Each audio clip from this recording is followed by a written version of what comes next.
Hii ni Ndui TV na hii ni makala Friday na hii ni sauti ya simulizi na JK. Leo katika makala Friday tunayo makala ambayo inahusiana na siri nzito iliyofichwa, ibada za Waislamu na Roma, mambo matano usiyoyajua kuhusu mfanano wa Roma na Waislamu. Siri nzito imefichwa, ibada za Uislamu na Roma zinazofuatana mfumo mmoja. Hii siyo bahati. Uislamu na Roma wanafanana kuliko unavyodhani. Je, hii ni kweli au wanaficha? Kwa nini ibada za Waislamu na Roma ni Katoliki zinafanana hivi?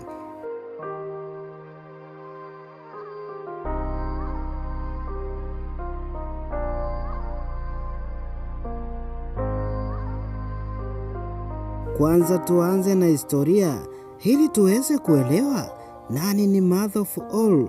Roman Catholic ilianza karne ya kwanza BK, miaka 2000 iliyopita.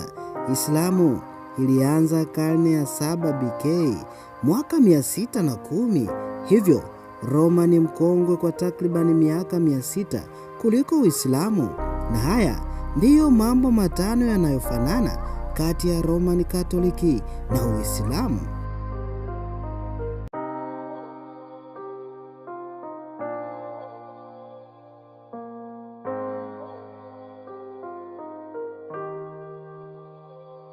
Na namba 1 ni ubani.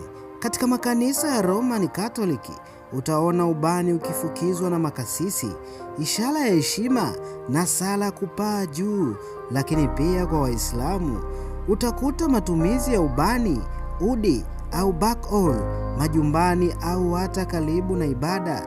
Swali ni hili: je, ni mila tu au kuna asili moja ya kiroho iliyowaunganisha matumizi haya?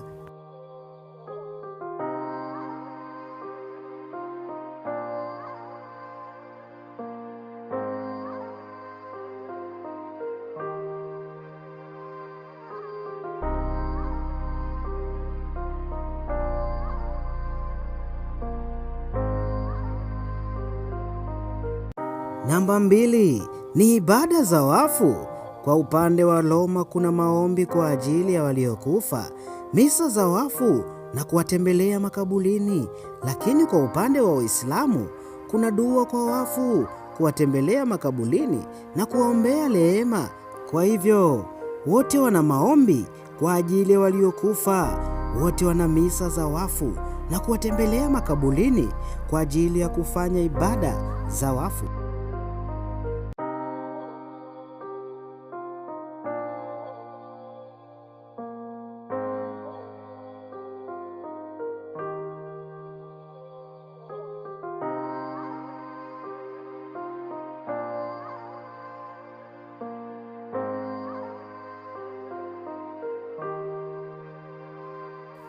Namba 3 ni rozari na tasbihi.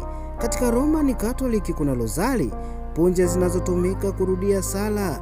Kwa Waislamu kuna tashbihi, punje zinazotumika kurudia sala.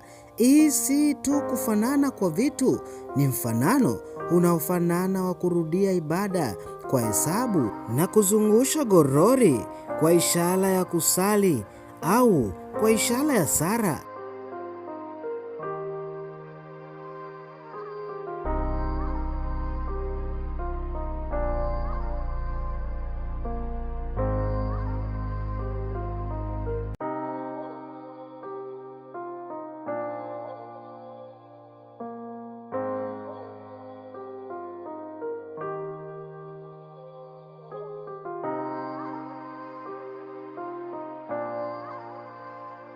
Namba 4 ni maji ya baraka na maji ya Zamzam.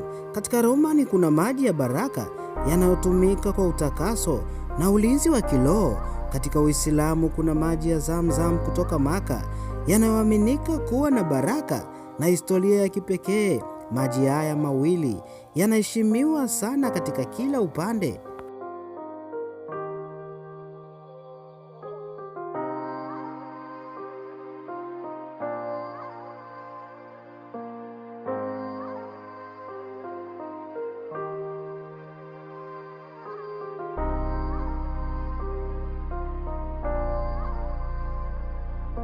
Namba 5, wanawake na kufunika kichwa.